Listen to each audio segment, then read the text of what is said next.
रीवा के अमहिया इलाके में आज उस समय हालात तनावपूर्ण हो गए जब नगर निगम का अतिक्रमण हटाने वाला दस्ता सड़क चौड़ीकरण अभियान के तहत कार्रवाई करने पहुंचा।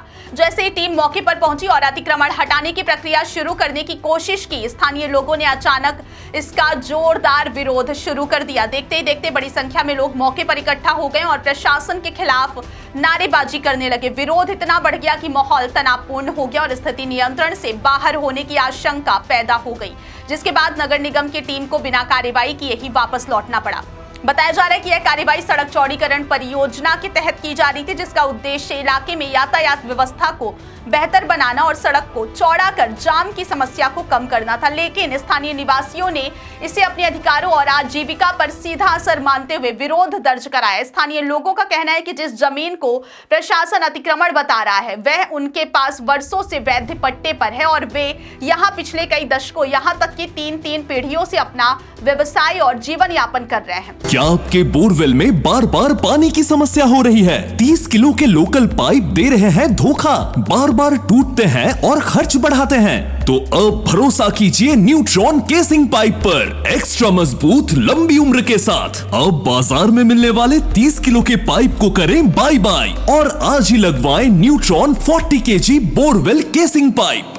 उनका आरोप है कि प्रशासन ने बिना पर्याप्त सूचना, बिना स्पष्ट मुआवजा प्रक्रिया और बिना उचित पुनर्वास योजना के अचानक कार्रवाई शुरू कर दी, जिससे लोगों में नाराजगी और असुरक्षा की भावना पैदा हो गई। इसी बीच राजनीतिक प्रतिक्रिया भी देखने को मिली जब सिमरिया विधायक अभय मिश्रा मौके पर पहुंचे और उन्होंने इस कार्रवाई को लेकर प्रशासनिक व्यवस्था पर सवाल उठाए। उन्होंने रीवा महापौर अजय मिश्रा बाबा पर भी निशाना साधते हुए कहा कि इतने संवेदनशील मुद्दे पर जनता के बीच जाकर संवाद ना करना और स्थिति को समझने का प्रयास ना करना दुर्भाग्यपूर्ण है। विधायक के अनुसार ऐसे मामलों में प्रशासन और जनप्रतिनिधियों को मिलकर समाधान निकालना चाहिए था और ताकि टकराव की स्थिति पैदा ना हो। दूसरी ओर नगर निगम और प्रशासनिक अधिकारियों का पक्ष यह बताया जा रहा है कि यह कार्रवाई सार्वजनिक हित में प्रस्तावित सड़क चौड़ीकरण योजना का हिस्सा थी, जिसके तहत अतिक्रमण हटाकर सड़क को निर्धारित चौड़ाई में विकसित किया जाना है। हालांकि भारी विरोध और भीड़ के उग्र रुख को देखते हुए प्रशासन ने फिलहाल कार्रवाई रोकने का निर्णय लिया ताकि किसी भी प्रकार की अप्रिय घटना या कानून व्यवस्था की स्थिति ना बिगड़े। मौके पर मौजूद अधिकारियों ने लोगों को समझाने की कोशिश भी की, लेकिन बातचीत के बावजूद सहमति नहीं बन सकी। पूरे घटनाक्रम के बाद अब स्थिति यह है कि अतिक्रमण हटाने की प्रक्रिया अस्थायी रूप से स्थगित कर दी गई है और प्रशासन मामले के समाधान के लिए आगे की रणनीति पर विचार कर रहा है। वहीं स्थानीय लोग अपने अधिकारों की सुरक्षा और वैध दस्तावेजों की जांच की मांग पर अड़े हुए हैं। इस पूरे विवाद ने एक बार फिर प्रशासनिक योजनाओं, जनहित परियोजनाओं और स्थानीय आबादी के अधिकारों के बीच संतुलन की चुनौती को सामने ला दिया है। अब सभी की नजर इस बात पर टिकी है कि प्रशासन और स्थानीय लोगों के बीच संवाद स्थापित कर इस विवाद का समाधान किस तरह निकाला जाएगा और क्या आगे यह सड़क चौड़ीकरण अभियान फिर से शुरू हो पाएगा या फिर नहीं। अरे भैया, हम लोगों के छोटे छोटे बच्चे, हम लोग मंत्री जी के पास 20 बार गए कि भैया कहीं पे हम लोगों को बसा दिया जाए, दे दिया जाए, लेकिन वो कभी बोलते हैं कि देंगे सोमवारी मार्केट चले जाओ, वहाँ कचड़े दाने कहाँ चले जाए भैया। आज दुकान हम लोग सब हटा दी, छोटे छोटे बच्चे हम लोगों का कैसे पालन पोषण हो, आप लोग बताइए। हम लोग कितने, कम से कम 20 बार भैया जा चुके, हम लोग निवेदन करते। 40-50 साल से हम लोग के पिताजी काम करते थे, अब हम लोग बूढ़े हो गए, दाढ़ी पूरी पक गई भैया। 50 साल से ऊपर हो गए, नहीं बस कुछ भी नहीं। कार्रवाई हो रही है, क्या कहना चाहेंगे? ये पहली बात तो अतिक्रमण है ही नहीं। ये सब लोग पट्टेदार यहाँ पे बसे हुए हैं और ये सिर्फ प्रशासन की तानाशाही और गुंडागर्दी के बल पे ये सब हटाया जा रहा है। और यहाँ की पुलिस जो है वो पुलिस बुला करके पुलिस के बल पे नगर निगम कार्रवाई करती है, जो कि अवैधानिक, अरे रुक जाओ यार थोड़ा सा, वो अवैधानिक और जो देश भावना कर रही है। क्योंकि अगर हम लोग अवैधानिक थे, अतिक्रमण के दायरे में थे, आज तहसीलदार साहब ने बोला कि आप अवैधानिक को अतिक्रमण में हो, अगर अतिक्रमण में थे तो 40 साल से उन्होंने बताओ संपत्ति कर के रूप में टैक्स क्यों लिया? हम लोग 40 साल 50 साल से लीज पट्टे पर है, सन 1961 से हम लोग लीज पट्टे पर है। हम लोग की 3 पीढ़ी खत्म हो रही है, हमारा वही रहाइश है, वही मकान है, वहीं पे मैं रहता हूँ। आज ये लोग हम लोग को अतिक्रमण घोषित कर रहे हैं। तहसीलदार हो या कलेक्टर हो, अतिक्रमण की परिभाषा बता दे कि अतिक्रमण होता क्या है, अतिक्रमण किसे कहते हैं। भले आज हम लोग शासकीय जमीन में नहीं है, हम लोग अपनी जमीन में है, और कोई भी प्रशासनिक अधिकारी बता दे कि जमीन के लिए कौन से दस्तावेज की जरूरत होती है, वो सारे दस्तावेज मेरे पास है। राजस्व का अधिकारी दस्तावेज को जांच करे। नहीं, स्थानीय विधायक जो है वो बात का पक्का नहीं है, वो जवान का कच्चा है। यहाँ अपन लोगों को आश्वासन देंगे और उनके बाद फिर वो जाकर के फोन लगा देंगे कि आप एक काम करिए, जाके आप शाम को मुनादी करा दीजिए। पट्टेदार को मुनादी करा के हटाया जाता है। पट्टेदार के लिए विधिवत 248 की नोटिस दी जाती है, 250 में बेदखल किया जाता है, उसके बाद फिर उसको कार्रवाई की जाती है। क्या नाम है? हमारा नाम दिलीप कुमार वर्मा है। यहाँ का सर्वे हो चुका है। जो सड़क है उसको चौड़ा करने के लिए और पूर्व से जो सड़क नक्शे पे बनी हुई है, जो कि बेसिकली 18 मीटर की सड़क है, और इसको हम लोग एडजस्ट करके 12 मीटर और 15 मीटर इसकी चौड़ाई रखना चाहते हैं, ताकि यातायात प्रभावी रूप से सुचारू रूप से बना रहे।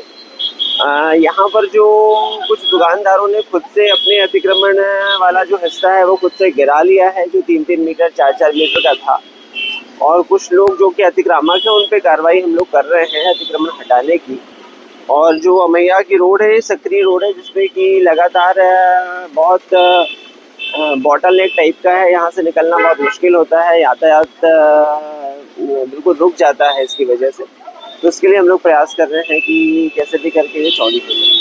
सर, इनका कहना है व्यवस्था नहीं की गई। व्यापारी कहते हैं कि उनको आश्वासन भी नहीं है, केवल ये बताया जा रहा है कि आपको दिया जाएगा, लेकिन दिया नहीं गया। देखिए, अतिक्रमण है, अतिक्रमण के लिए सीधी व्यवस्था है कि अतिक्रामक यदि कोई है तो वो हटेगा, या प्रशासन हटाएगा या वो खुद से हटेगा, और अपनी व्यवस्था जहाँ पर उनको उचित लगती है वहाँ पर कर ले। जिनके पट्टे हैं उनके लिए हम लोग जरूर सोच रहे हैं, जिनके पट्टे हैं उनको व्यवस्थित किया जा सकता है।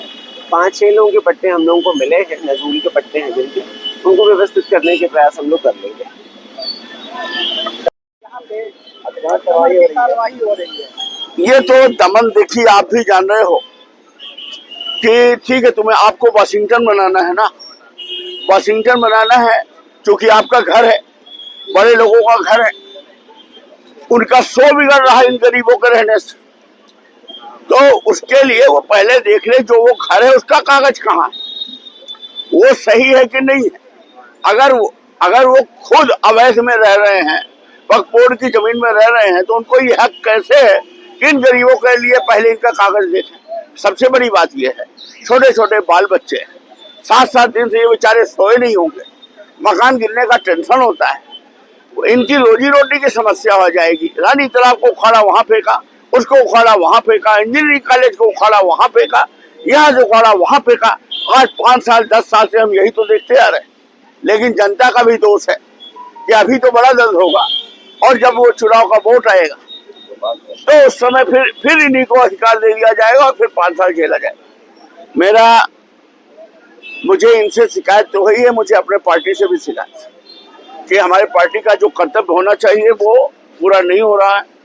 ठीक है, जो होगा हम फेस करेंगे। हमें मालूम है कि सत्ता है, ये उप मुख्यमंत्री हैं, इनके अधिकारी हैं, आजकल तो ये गुंडागर्दी भी करते हैं, अपराधी भी लेकर चलने लगे जो ये पहले नहीं करते थे।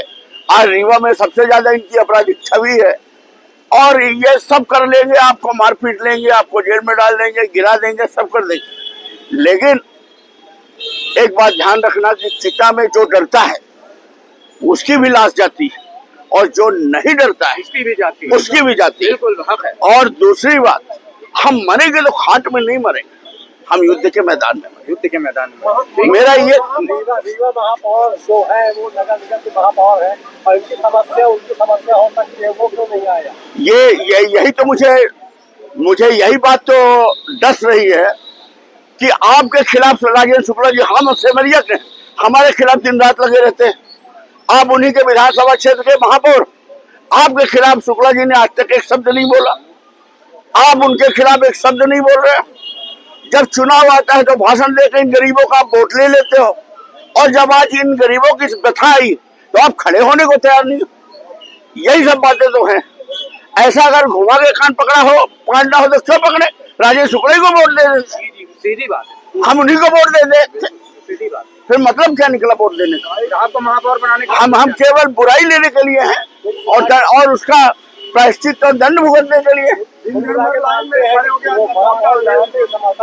क्या बोल रहे हैं?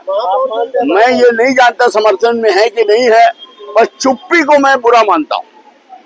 इस गरीबों के साथ आकर के खड़ा होना चाहिए, और वो महापौर उनकी पहली ड्यूटी बनती, क्योंकि पहली बार इतिहास बना, उनको 10,000 वोटों से यहाँ के लोगों ने जिताया। ये मैं कहना चाह रहा हूँ।